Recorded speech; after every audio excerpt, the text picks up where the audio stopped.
Collingwood and the entire Georgian Triangle. The Rogers studio is open and the Penny Skelton show is back, and what better to start with than it's municipal election time. I can't believe it's been 2.5 years, studio's been closed, but what better way to come back than with people who want to be mayor of our town. So Collingwood's first, and I'm happy to welcome Norm Sandberg.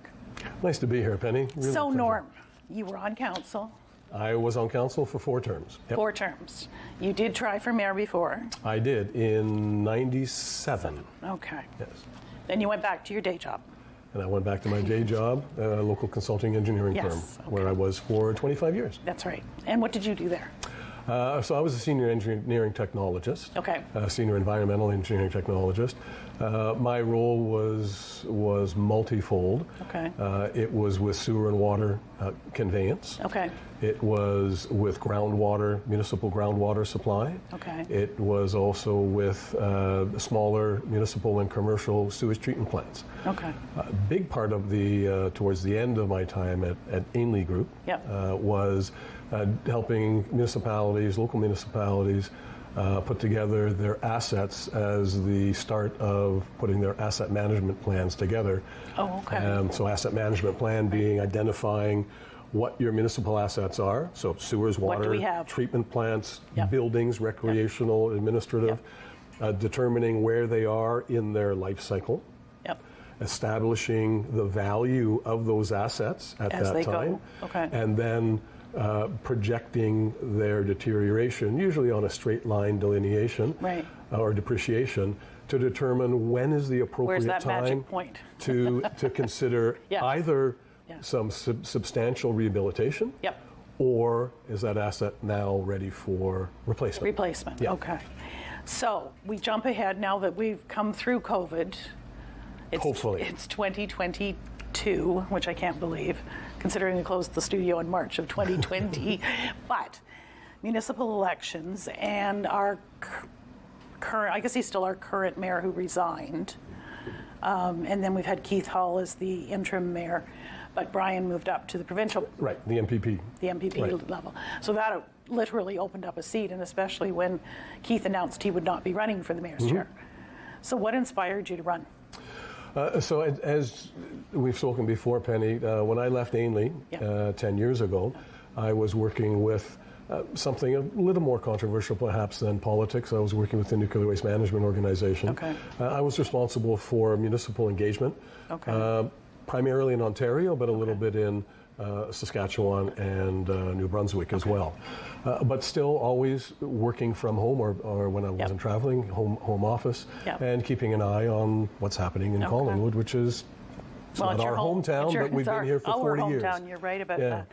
So I've been watching what's been going on, and I thought, you know what, I really am not completely happy with the direction that we've been taking in several respects.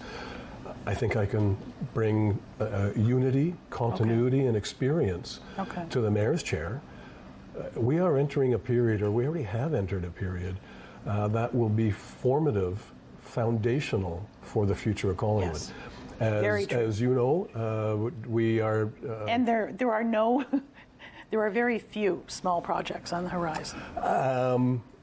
Small projects would be like the $18.2 or $18.3 million intersection improvements required by 2031. But that's small scale. That's small. Of course, the current council, which is still our current council, although they're lame duck, have made the grain terminals a priority. Yes. And I think that process is working forward. It is moving forward, but to what end, we don't know. And I think there's a lot of negotiation to come. Well, yes. My understanding is I was at council in the gallery when staff report came and the tender was awarded, or the proposal RFP was awarded. Was approved. Interestingly, there was the process of a number of proponents being shortlisted to 3, and then one proponent being selected, but it was the only proponent that submitted a proposal.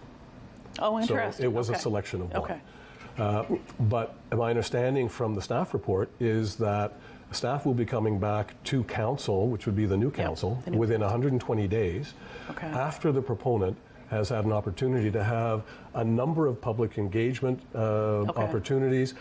I don't know if a charrette or two is perhaps contemplated as part of that, and then it comes back to the council table for deliberation decision. Now, when somebody said to me, "What are you doing?" I said, "I want to interview all the mayorals and all the deputy mayors, because not only are you responsible here, but you're responsible for our county representation." Absolutely. But to me, we have a few big projects. One already in the works, which is the water treatment plant. Another one in the version of the hospital, and you can kind of take a little sidebar with the MZO and the health campus out on the Poplar Side Road.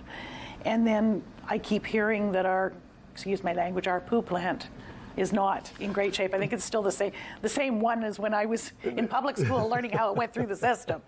But those are three really big challenges for the next council, in my books. Yes, I agree. The interesting thing with the water plant is that it is so closely tied in with our municipal neighbors.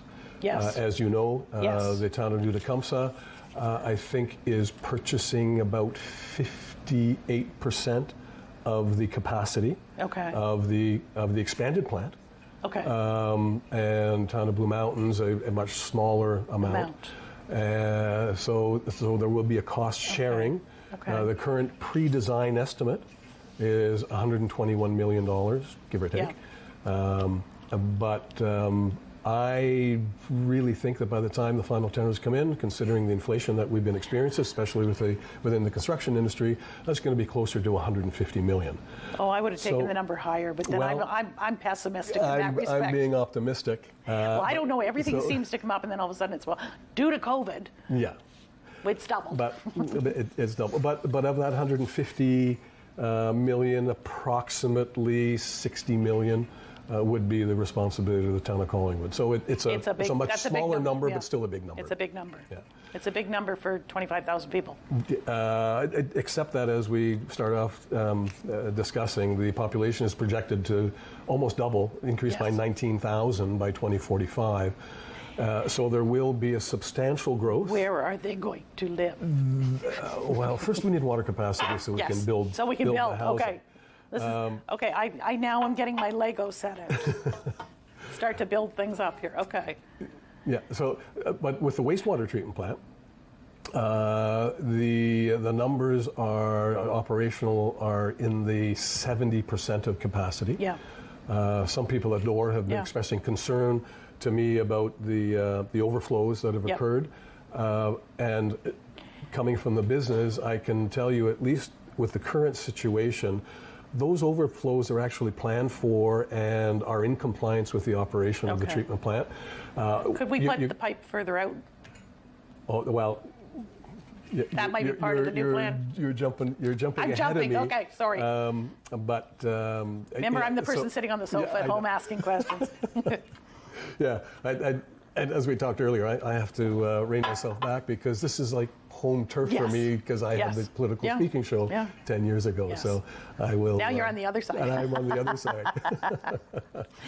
So the sewage treatment plant outfall, many people don't know, only goes out 30 or 40 meters by the boat ramp. So it discharges into the harbor. And often what people refer to as the stench is the algae bloom that's in the harbor.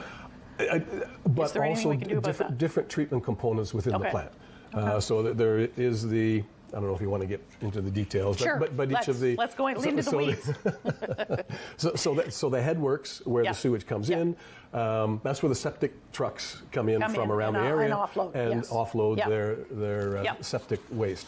That has smell associated with it. The doors are closed and there are air evacuation systems there, but still there's some smell with that.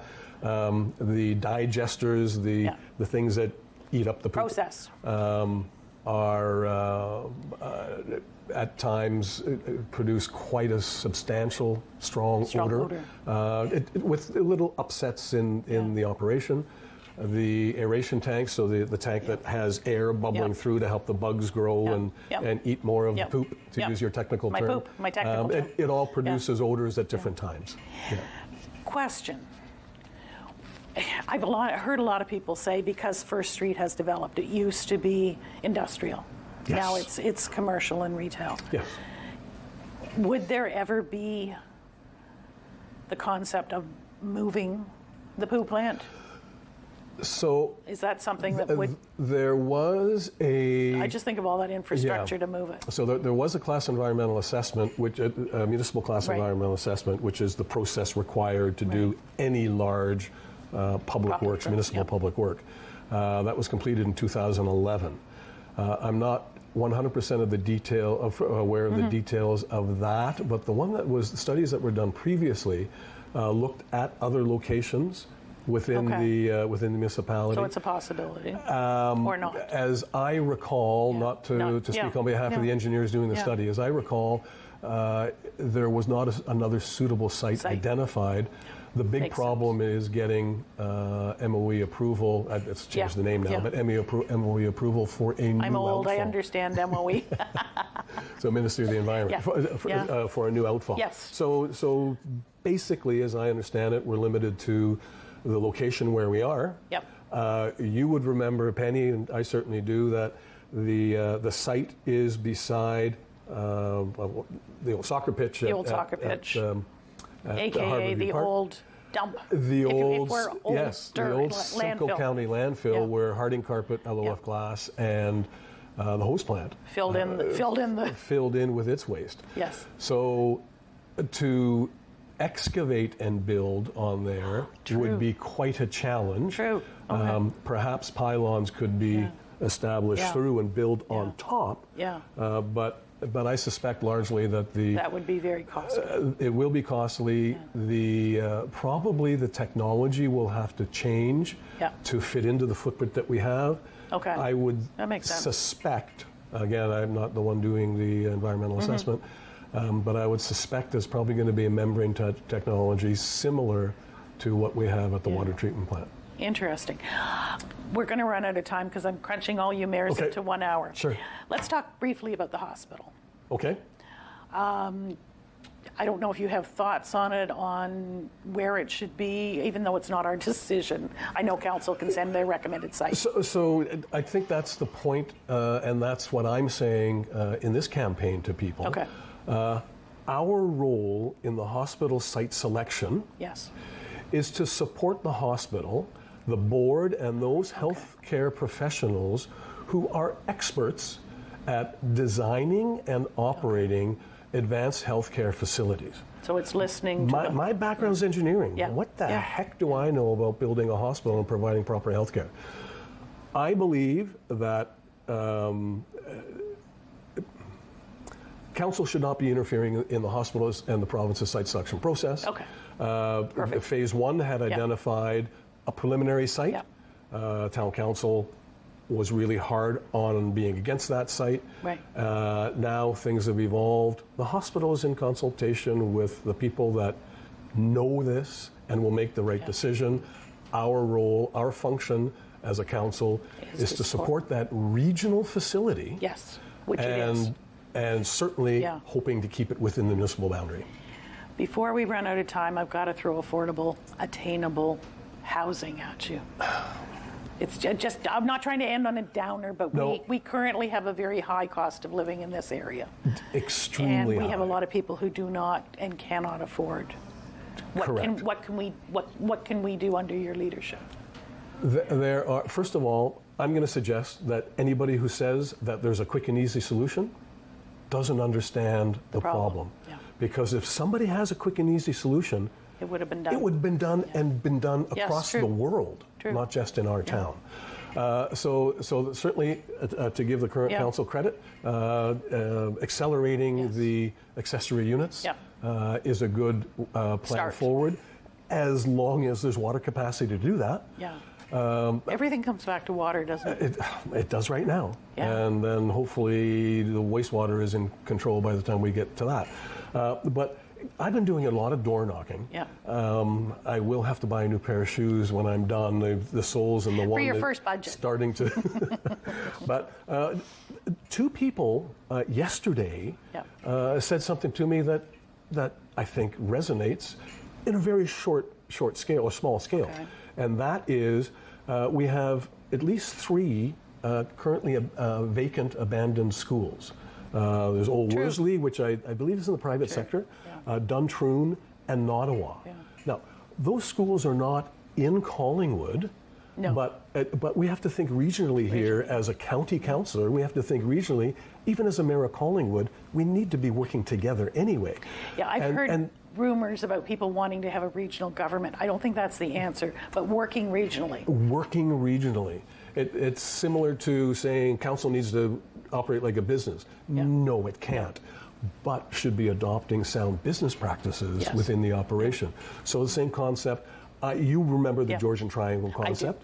I certainly remember that, where Meaford, Town of Blue Mountains, Collingwood, Wasaga Beach, and Clearview all worked together on common goals and issues. It worked quite well. And maybe that's what we need to get back to. And I'm going to propose that that's what we do need to get back to. It's one of the things I want to do early in my term is to reach out to those adjacent mayors and see if there's interest again in having that collaborative approach for the region. Can you believe it? We've got about 45 seconds. Oh my God. May I turn it over to you and say, what would you like to say to the people of Collingwood? Why should they vote for Norm? So to the people of Collingwood, what I have seen in the door knocking is that there is a division in Collingwood. There are not the same, the core values are the same with people, but they're looking at it from different perspectives. In my 25 years at Ainley's and working on controversial projects, certainly the last 10 years on working in a very controversial project, nuclear waste, in all of my experiences within the municipal world, I have been able to pull very divergent views together for the common good in such a way that the respect remains and we continue on still respecting each other for the next issue. So folks, look for him knocking on your door, and when we come back after this break, we'll be talking with Yvonne Hamlin.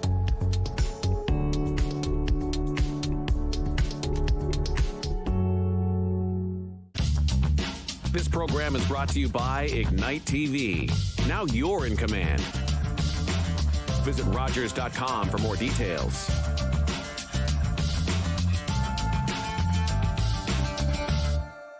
I'm Mallory, and I was walking home one night when an impaired driver hit me. He had been overserved in 2 bars before getting behind the wheel.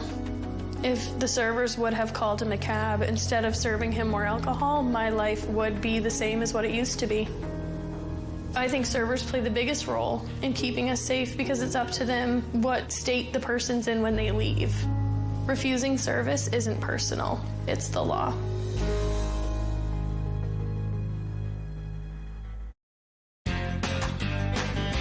Could you use some extra cash? Tune in to McLaren Arts Center TV Bingo on Rogers TV for your chance to win. We have $2,500 in prizes up for grabs every Tuesday night. 5 ways to play, 20 chances each night, but only 1 way to win. Tune in to McLaren Arts Center TV Bingo, Tuesdays at 8 p.m. only on Rogers TV.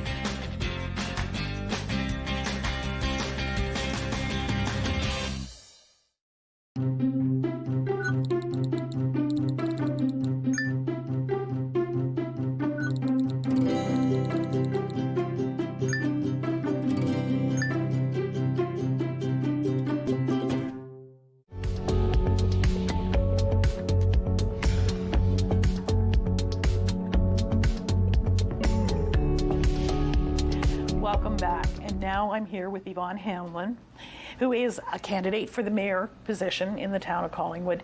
And really what I want to say is welcome, Yvonne. Well, thank you, Penny. I'm so grateful, really, you've set this up for the candidates. Well, the thing that's interesting is this is my first show back in 2.5 years due to COVID. And I had looked at things and I thought, I'm not even going to have enough because of so many people running for councils. Because we cover the whole Georgian Triangle area. Of course, yeah. I don't know how I'm going to fit all of Wasaga Beach in, but Collingwood's simple. 3 people, 1 hour, everybody gets some time for mayor. Yeah. Thank and then you. We'll cover deputy mayors. Really nice. So you're a member, much as Marion McLeod is, of the current council. So you made your decision to run for council 4 years ago. Now you've decided to run for mayor. And just because the job was open, or what's your driving force? No, I have I guess what is important for me is I do see the changes coming to our town. Okay. And I feel that the decisions we're going to make now and into the next council are important ones that have the potential of affecting our community for generations. And I know for myself, I have, of course, my 4 years on council, but almost 30 years as a municipal lawyer. Right. How long have you lived here? Because a lot of people have asked me that, and I thought I don't honestly know the answer. We moved out of Toronto in 2009. Okay. So it's not like you came up during COVID. No. No. Okay. All right. So we're running for mayor, and what do you see? I've got my little list of what I think the big 3 issues are. What do you think are the next 3 issues or challenges for council? Well, I think the biggest challenge is the development that's coming. Okay. I really do. I look at the projects that are on the list, and I also can see the pieces of land that have been bought up by the big GTA developers. Yes. And I just know that, what I'm hoping is that people will see I have the skills and the experience, right? Because I know how to talk to the developers, I know how to negotiate, and I know how to protect Collingwood, which I think is going to be important. Protect in what way? Well, to make sure we get the best deal, and that developers are respecting our existing community. Okay. Do you mean design-wise or density-wise? Or? Always. Always, okay. And, we've had a lot of discussion on this current council about the tree coverage on these development sites. And we're going to be having some discussions in the next term about how much should the tree coverage be? Well, I can pull the old Collingwood card. The Collingwood I grew up in did not have any subdivisions. 0. Then we've been discovered. Our first real one was Georgian Meadows. But they build all these houses and they put a little sapling in front, which always I'm thinking, okay, so in 30 years, you'll have a tree. That's it. If it survives. That's right. Well, that was one of the things I was so excited when Julie DiLorenzo called me in 2019. I had known her in the city, not that we're close friends, but anyway, she knew I was on council, and she said, "Oh, I'd like to make a donation to plant trees in Collingwood." And she said, and I don't mean the little saplings. Oh, good. She actually gave me a size. And I thought, I don't even know what that size means, but whatever, Julie, I'm up for it. Yeah. And she wanted to donate $100,000 over 5 years. Okay. And I said, hooray. Yeah. And I talked to her, and at the end of the day, I was so proud to be able to facilitate the private donation of $500,000 over 5 years. That's substantial. And our Parks Department has started planting them, and it's funding our Canopy Collingwood program, and it's also funding the Pollinate Collingwood Gardens Canopy program as well. So, because we need a strong tree canopy here. It's what makes the community beautiful. It does. I mean, we have our tree streets. But they all should be tree streets. And some of those are coming down because of the disease of the elm trees. Between the diseases and there's always a trick, though, between not only planting but maintaining. Oh, yes. So they need to be pruned, they need to be shaped, they need to be off wires. Well, I guess as we grow as a community, the question will be, do we need an arborist on staff? I think we've passed that point already. Yeah. Because I think the one thing I find a lot of the time is we end up with contracts coming in, and contract after contract after contract. It could potentially just be a staff person within the Parks Department. Yeah. Or a position within that. Interesting, okay. Yeah, good point. All right, so there's one big issue. Okay. What else do you see coming? I would say, a really big one, housing that's affordable for people who work in Collingwood. Yep. I would agree with you on that one. Having sat on the, they came, we had to set up a committee. I was one of 3 councillors who volunteered to go on the Affordable Housing Task Force. Okay. We had great people volunteering. I'm always blown away by the quality and experience of people in our community. And based on that, a few things. Firstly, we had a consultant hired to do an analysis of our housing needs. And he had a look, and he determined that one of the most important things, we needed 900 rental units right now for people who work in Collingwood and earn roughly between $35,000 and $55,000 a year. I mean, we're not talking anything it's what we need to be a sustainable community, right? Our nurses, our OPP recruits who have to live here for 2 years, right? Before they can get on the force. Young teachers, even the young doctors, and I know, no one has sympathy for the doctors, but I actually know a doctor in town. Those young doctors come with a lot of debt. A lot of debt. And I know a doctor in town who's turned his home virtually into a rooming house. To get these resident doctors to speak. So I'm just, you know, that's just, but housing is on the forefront of my mind, I have to say. Is that something you work with the next level of government on, or is that something that our municipal government can tackle? And how would you tackle that? Yeah, that's a really good question. Because I mean, 900 units is a lot. It's a lot of units. So there's a lot of ways to tackle this. I know there are the granny flats. There's the granny flats. Staff has been working with the recommendations from the task force. There's almost 50 of them. And last week at council, they produced one on a series of staff reports. And the one last week talked about the rapid deployment of accessory units. And they've come up... That sounds like a military term. It doesn't it? I know. Let's get the... Well, it is. Yeah. They've said we can get 1,000 units this way. They're like... But it will really help people who are thinking, gee, I wouldn't mind having a basement apartment. It won't be a big thing to my life. I've got the space. I could use a bit extra money. So this is within existing homes? Yeah. Okay. Yeah. 1,000 within, so it'll be what they call gentle density. Okay. And then in addition, I've actually spoken to a developer recently who's got some ideas to bring forward. Okay. And also I've been working with the Institute of Southern Georgian Bay. I confess I'm on the board, but we've had a group, and I've been part of it until I've gotten so busy running this campaign. But anyway, part of this group, and they're exploring social finance as a means to get the capital. Okay. And I'll just give you an example. There'll be a nonprofit, I would say, that has to get going on this issue. But they might go out to the community and say, oh, anyone like to donate? You can pick the number, $10,000. And your money will go for the capital of a housing project, but you'll get such and so interest, and we'll pay it back at the end of this period. And so it's not like the Habitat for Humanity where you're just donating it. No. So I think it's an investment. Yeah. It's a version of an investment. An investment. And there's a lot of moving pieces here. On Monday of this week, today's Wednesday, so just 2 days ago, staff was able to hire a staff person who's totally dedicated to the housing file. Okay. And she has a lot of moving parts. I'm not saying this is easy, but I think we've got a real will here. Okay. And I have one. Okay. Yeah. Okay, so that's one, two. What do you see as a third thing? Well, you know, my third thing, you know, I call it a livable Collingwood. Okay. And I have been proactive this term on things like slower speeds for residential neighborhoods. Okay. On bringing forward the traffic calming initiatives. Okay. Planting trees, bicycle lanes and protected bicycle lanes. Okay. I think that's we've really seen it since COVID, haven't we? A lot of communities have embraced separated bicycle lanes. And, you know, it's a simple thing to do, especially when you're rebuilding a road. Yes. So there's a lot of things around what I would call a livable neighborhood that we can really move forward on. Interesting. Okay, big issues in the next council.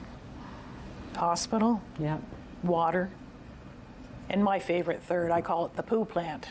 Because this council and the next few councils are going to be dealing with our poo plant, which is now in the middle of a commercial district that used to be in the middle of an industrial district beside a landfill. So, I mean, Collingwood has definitely evolved. But hand in hand, we've learned that the water treatment plant wasn't dealt with and updated in a timely fashion. We really can't do that to the poo plant. Absolutely. So, okay, all right. Absolutely. So let's back up to the hospital, because recently council voted on supporting an MZO going forward. In principle. In principle. In principle. Everybody corrects me on that. I like it. In principle. Yeah. But that's sort of a health campus and a whole community out on the Poplar. And our hospital is is it stage 2 or 3 of its? 2 of its application. So that's a big thing going forward. And as that current site is zoned very tightly for medical services, I don't know if you have an opinion on where it should be or who should. We know the province decides. I don't know if you think in supporting the MZO it should go out to the Poplar. I guess my view on that is, it's up to the hospital to figure out where it's going to go. Okay. And what I'm hearing is that as they work through their stage 2, they've figured out that they can't really get everything on the existing site, and that they really could use a new site that's larger. Yeah. The Ministry of Health has currently said they'd fund a redevelopment of the existing site. Okay. So as I understand it, and it sounds like a negotiation to me now. Yeah, kind of.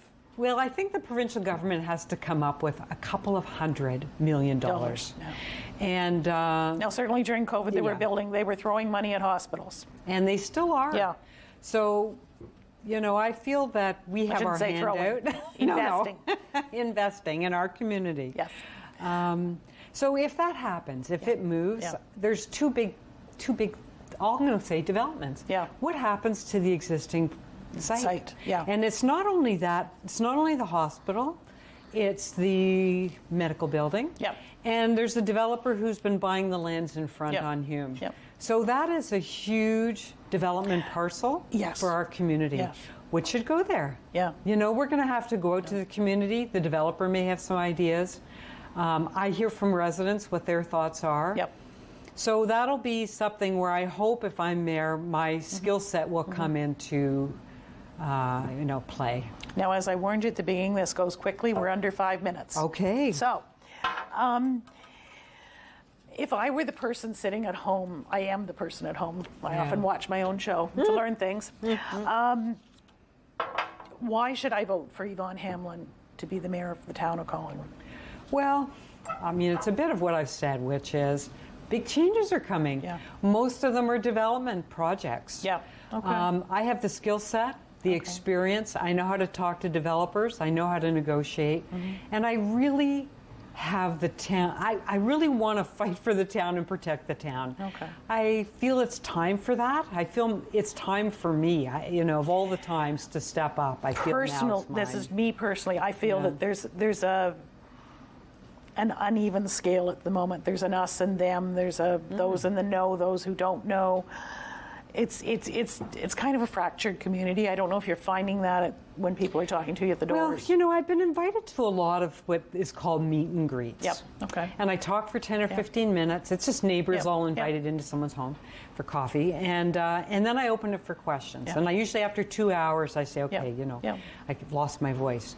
But what I found is people know a little bit about everything, but they don't know everything. No. And they are so grateful at the end when I've explained it all. And what really it's come down to me is, I think if I was mayor, I would have some regular, whether it's an e-newsletter or in the Connection every Friday, there's got to be a piece from the mayor. This is what's going on. Communication. Communication. Okay. And I also think it's time for there to be, I don't know what to call it. I'm going to call it open house. Okay. But the mayor would go around and town halls, I guess. Okay. And maybe even go to different neighborhoods once a year and say, hey, I'm here for 3 hours. Do your best. Ask everything's on your mind.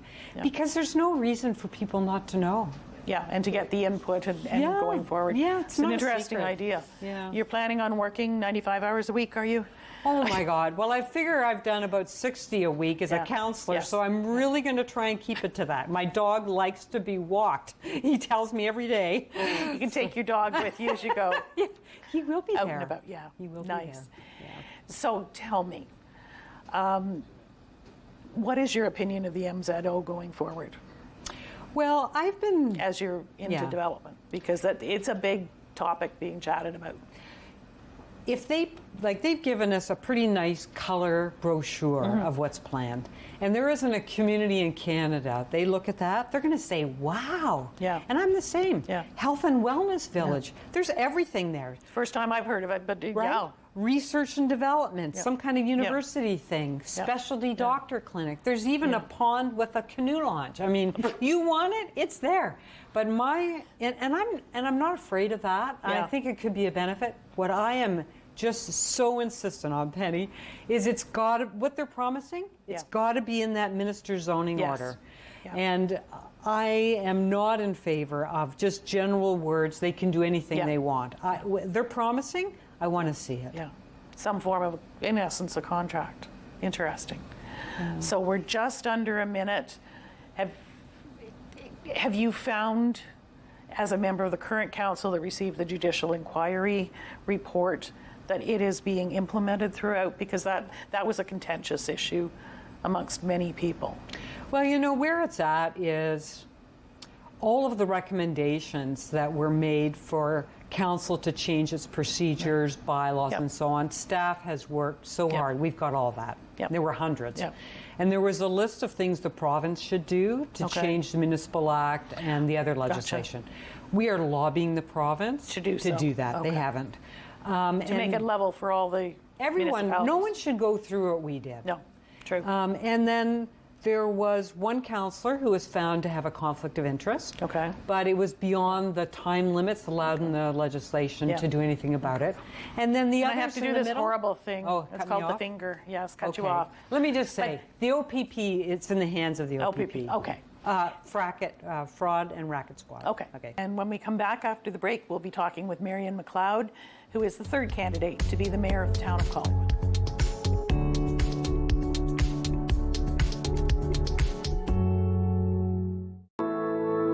My Uncle Cheney was one of over 150,000 Indigenous children that were taken to residential schools between the 1800s and 1996.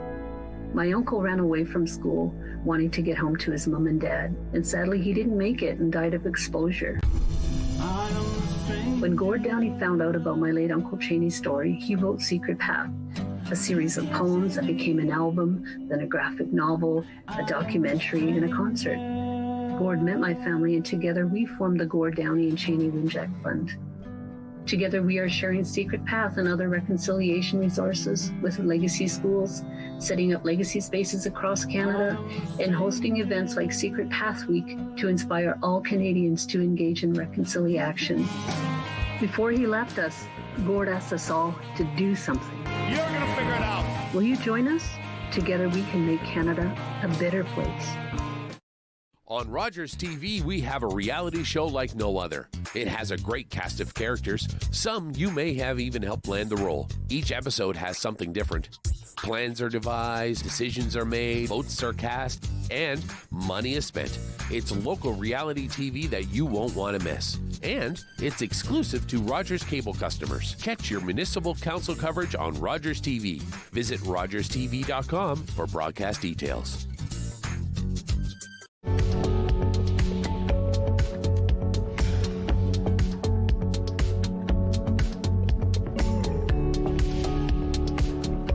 I'm wondering now that we come back from break if you've decided who you're going to vote for mayor. And I'm extremely happy that Mariane McLeod, who is, are you third? No, I guess Norm's on the end of the ballot. You're kind of in the middle. And Mariane, you're here to join us and tell us why you would like to be the mayor of Collingwood. Yeah. Now you're a current sitting member of the council. I am. I'm acting deputy mayor. That's right. And maybe by the time this goes to air, I will be actual deputy mayor. Why were you... Why is there like a grace period that you're acting? Yeah, it's been a bit different in this term because we had our mayor, of course, move on to become the. I call it the exit strategy. Moved up. Yeah, become the member of provincial parliament and now parliamentary assistant to the Attorney General, and so then the deputy mayor moved up to become. Acting mayor for a while, and then he became actual mayor, and so we now have Mayor Hull, and I'm acting deputy mayor. Until what, you pass the bylaw? Yeah, a motion has been brought to the table by one of my council colleagues to take away the acting. Because I keep looking at it when I'm watching council each week, and it's a long thing when they have to put acting in front of deputy mayor. It is actually. Sometimes they put it in parenthesis with an A, and sometimes they just forget to say it at all. But it is acting right now. Let's do a little recap. This is your first term in council, so you've been on for 4 years. Yep. 4 years ago, you were elected what I call first chair. You were top of the poll. Yeah. Now you're the deputy mayor. You're going faster than most people go. And chair of the Conservation Authority as well. That's right. And 2 terms as chair of the Corporate and Community Services Committee. It's been a real whirlwind. And now I'd like we're to trying be the for the mayor. top job. Yeah. Okay. Yeah. So why do you want to be mayor? Well, if I'm sitting at home on my sofa listening to you, I've gathered. Why should I vote for you? Oh, okay. Well, I've gathered the skills and the experience that I need and to do the job, and I have all the things that I need to do the job. The job needs somebody in it who knows what they're doing, who understands the role, and who understands what it is that a mayor's job is, and I do. Okay. Having now been deputy mayor for a year almost. Yeah, and that's taken you beyond again because that takes you to county council. Yeah, it does. Yeah. I was attending county council anyway because as the person who says, you know, first as you chair. say, came You're first chair. the backup. Yeah, I was the alternate for county council, and so I felt it was my responsibility to be aware of the issues that were facing us at the county in case Brian or Keith got sick or had to be away. And so that was my baking day. Tuesdays I would stay, and I mean, what else we were going to do during COVID? Yes. The last while. So I would travel over to Midhurst a few times to do that, but mostly it was, you know, on YouTube, on Zoom. YouTube. Yeah. Okay. And so I watched all those meetings and read all those agendas so that I'd be ready. And so then I got called up. Okay. So I've been attending, still on Zoom actually. Yes. They tried to do a hybrid for a little while, but it's still on Zoom. That's one of my pet peeves. When things are still on Zoom, but the rest of the world's supposed to go back to normal. Yeah, it is kind of an interesting thing for sure. We're back in the chambers, and there were some members, but the county is going with what the health unit has to say, and they're following the protocols that they've been told, and that's I guess what in we're that doing. case, it's coming in from other communities. Yeah. Remember, it's 16 communities with a mayor and a deputy mayor each. Yeah. So before we run out of time, because you and I both know this goes quickly. Well, I tell you, it's very different sitting on this side of the table from you. That's okay. You trust me. So to me, there are some key issues in this election. Water treatment plant, which the process has started. Yeah. The hospital, which also has started with its little adjunct of the MZO. Yes. And that's sort of what will determine which, shall we say. And I think the poo plant's coming up soon. That's a nice way to That's put it. coming in the next council. That's something the next council are going to have to deal with. Maybe the next council, but maybe the one after that. But even starting the planning. Yeah, to think about these things is because important. It's the number of people who are talking about it and the number of things that seem to go wrong, that need to be updated, that need to be... Anyway, so let's start with the hospital. And the other one that I think is a big election issue is the grain terminals. Sure. So which one would you like to tackle first? I'll take them all. Okay. So I sent, if you check out my blog, you can get there through my website. I wrote a blog recently. And we will throw your website up. Oh, that'd be great. Yeah. So I wrote a blog recently, said, the title of which was, "You guys, we saved the terminals." And the picture that I put with it was a text message that I sent to a fellow councillor saying, "OMG, we just saved the terminals and we can't tell anybody," because it was just coming out of an in-camera or a confidential meeting where we set the list for what had to happen with whoever it was that was going to ask to be part of the project for the terminals going forward. And top of the list, left-hand side, number 1 was preserve the terminals in some form. And I was so proud and so happy that we managed to get that through council, because I think it's really important to the community to save them. And so I can't tell you what the plan is. That's up to the proponent who's been chosen. But they've sort of vaguely announced when, because it's streetcars, I believe. It is streetcar. And who are the ones who are building right at First and... They're also building there. They built the distillery district. So they have some exciting ideas. And historic ideas. Well, so they're sensitive. Historical ideas, let's say. They're sensitive to that sort of thing, for sure. So they did the distillery district, and I think you're going to like what they see. Not everybody's going to like all of it, maybe, but we had to do the best that we could do, and we did the best that we could do. And I think, obviously, going forward, there will be public meetings. Definitely. Oh, you're going to be sick of hearing about them until you move into them. That brings up one of my pet peeves. What is your belief, or do you believe in council advisory committees? Oh, well, we have three. Trails. We have three committees that we sit on. The strategic No, that's initiatives. council. Yeah. No, I'm talking about council advisory committee. Yeah, so we got the library board. Right. We've got the Trails Committee. We've got the Accessibility Committee. Right. We got a bunch of them, and of course we listen to the BIA as well, and the Heritage Committee. Yep. Yeah. Okay. So no, I think we've got committees covered, and one of the really fun jobs, actually, the first thing we do when we sit down as a new council. Decide where you're going? Well, we decide we decide who goes to what, and also who goes to who from the community will be on those committees. Yes. And that's kind of an exciting thing, because you read all these wonderful people who you know in not too many years. They're clearly interested in the community, clearly interested in serving, and so probably in a few years you're going to see them on the ballot. And so some of them are cutting their teeth in our committees. I think it's fabulous. Nice. Yeah, I think it's a great system that we've got. Okay, so when I'm looking at your very succinct piece of whatever happened to the old days where we got the threefold things that had so much on them. Well, there's a QR code. It'll take you to my website. Take you to more information. Okay. As I chatted with Norm and Yvonne, I'm looking at this affordable housing, attainable housing, reasonably cost. Yeah. What do you think, as a municipality and you as the leader of a municipality, would be able to do?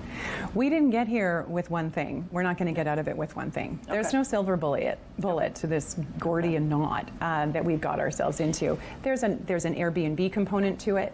There's a COVID component to it in a couple of ways. There's a retirement, and honestly, I blame HGTV a little bit too, with all these income property TV shows and flipping shows, flippers. Yeah, absolutely. But also, I mean, in all serious, REITs, right? These investment companies that purchase houses to make your retirement better. So there's all of these connected things that are causing this problem. And let's not forget, the war in Ukraine as well, and supply chain issues, and it's causing problems. So we didn't get here easily. We're not going to get out easily. But there are some really interesting things that are happening. And such as?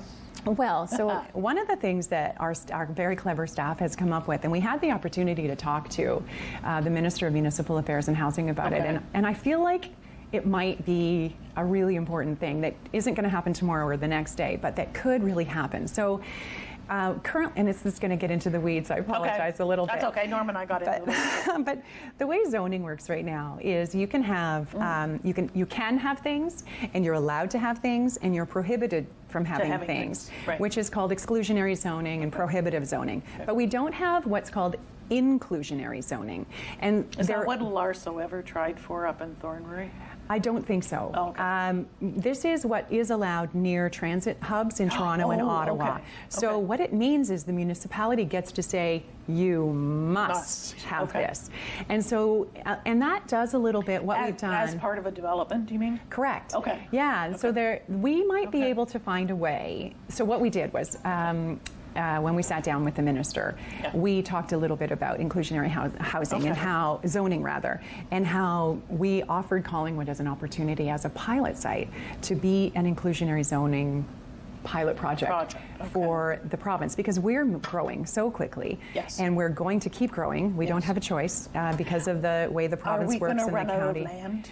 Well, I don't think so at this point, but I think it's an important tool in the toolbox, and that's what we need to do, is figure out what works, do this much here, and keep going. And at some point we're going to have to make some hard decisions.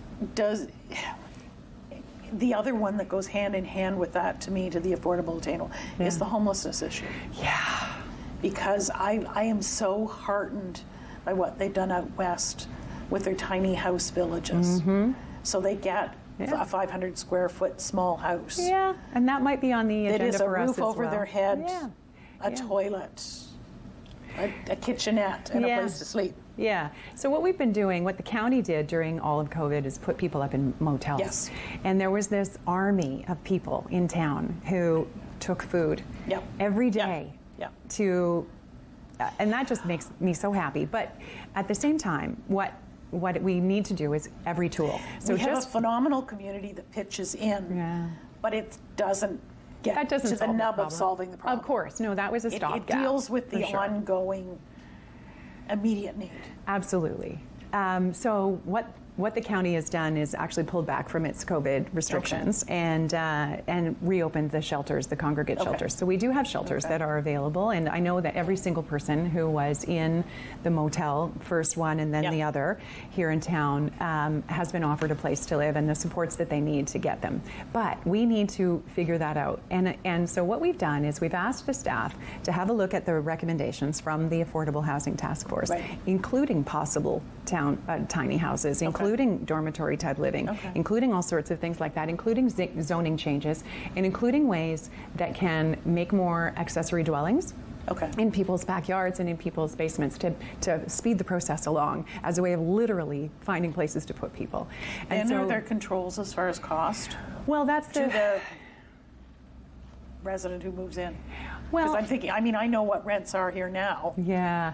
Well, so rents will hopefully stabilize when there's more supply. True. But there's also a program through the county that you can get a forgivable loan of up to, I think it is $15,000 to do retrofits on your house to make an accessory dwelling. So people should make sure that if they're interested in that at all, make sure. And there's another that they apply for. Have you, I'm going to be very honest because you're part of the current council, have you streamlined it through the building department? Because I have heard more horror stories of people not getting what they need in order to go ahead. Well, this report that we just said yes to in the last little while instructed staff to find a way to make things easier for people. There's instructing and then there's getting it done. Well, we can instruct and we can direct, but you know, I can't drive a snowplow either. Our job is nor policy. can I. I'd like to, but nor can I. And that's why it's important to have someone in the mayor's job who knows what the job is, and that is to direct staff and to hold them accountable. This time period goes very quickly, and we're under 5 minutes. We're not done. Oh, okay. But I want to get the hospital in. Yeah, for sure. So you are part of the council that approved the MZO. We approved it in principle. Okay. Yeah, so we're having ongoing conversations with the Ministry of Municipal Affairs and Housing about that. And I was just in a meeting about it this week, trying to move the process along. But my understanding and my belief is that we, as a municipality, have to stay out of the way of the hospital. So the Ministry of Health... Because the current council you're on didn't. Kinda. Well, there's some people who seem to think that, for sure. There's a process, and we're in it, and the hospital and the Ministry of Health need to work that out, and we need to stay out of the way and say, yes, we will take that hospital wherever you want to put it. We will take it, yes sir, yes sir. Okay. Or yes ma'am, actually, because it's Sylvia Jones is the Minister of Health. So yeah, I think our job is to let the parties deal with things and be supportive. And then when the time comes that they need to do the fundraising, I was going to say the cash kick in that's coming. Well, we've put money aside to help from the asset sales. Yeah. Okay. Now, you've mentioned, I should give you probably at least 60 or 90 seconds.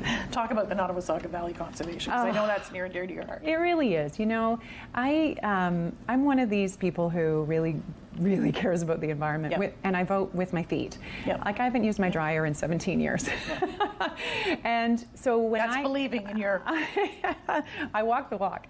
And so because I came first, I got to choose which thing which assignment I got, BIA or accessibility or the library, and all those things are equally important. But I wanted to be with an organization that does the practical, pragmatic, science-based work of actually saving the planet, and or at least protecting people and property from flooding and erosion. And so they're doing mitigation efforts.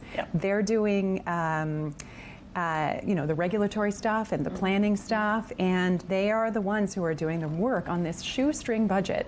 And it makes me proud every day that my colleagues on the board thought that I was good enough to be the chair of that. And so I'm finishing up my second term. Here's this famous thing. I've given it to Norm and to Yvonne. 45 seconds. Why should someone vote for Mariane McLeod for mayor? Okay, because I know what I'm doing. And that's a short answer, folks. I know what I'm doing, and I can help. And I will. I'm not going to promise you rainbows and ponies and all of that stuff, okay. But I will promise you clean governance. Okay. There is no chance of any going backwards with me. We're going to be moving forwards and doing the right thing for the right reasons with the right science. I think we have a blueprint for going forward from the judicial inquiry. We sure do. All the things we're not supposed to do.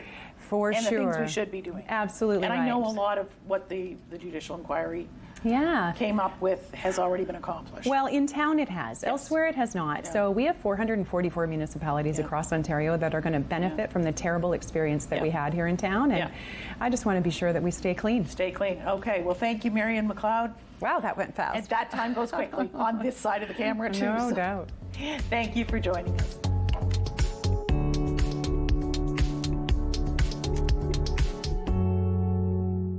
Focus better. Partner better. Sleep better. Breathe better. Love better. Work better. Friend better.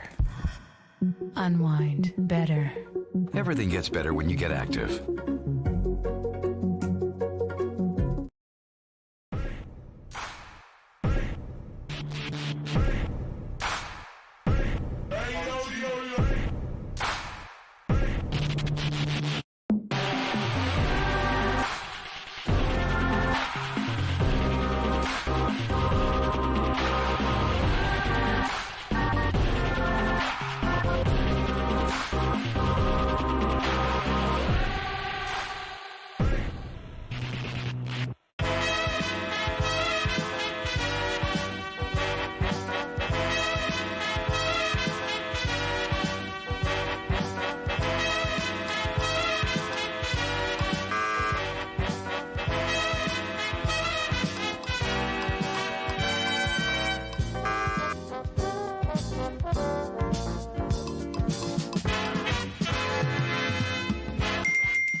What kind of show do you want to see on Rogers TV? What interests you? Log on to rogerstv.com, fill out a show proposal, and tell us about your segment idea. We want to know what you want to see. Rogers TV, only on Rogers.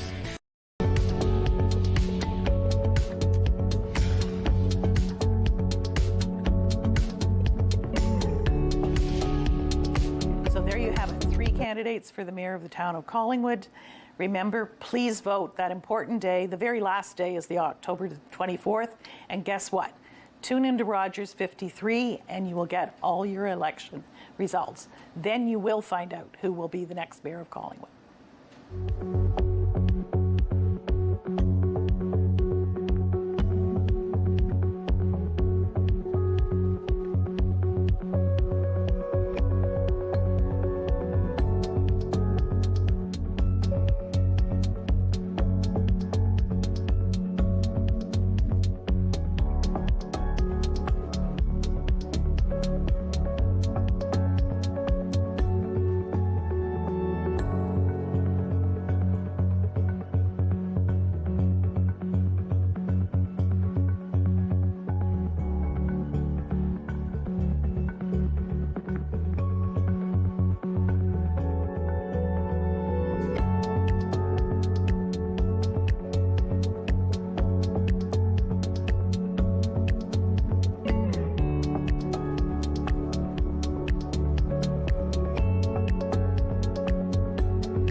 Call the Rogers TV viewer response line, email us, or connect with us on social media.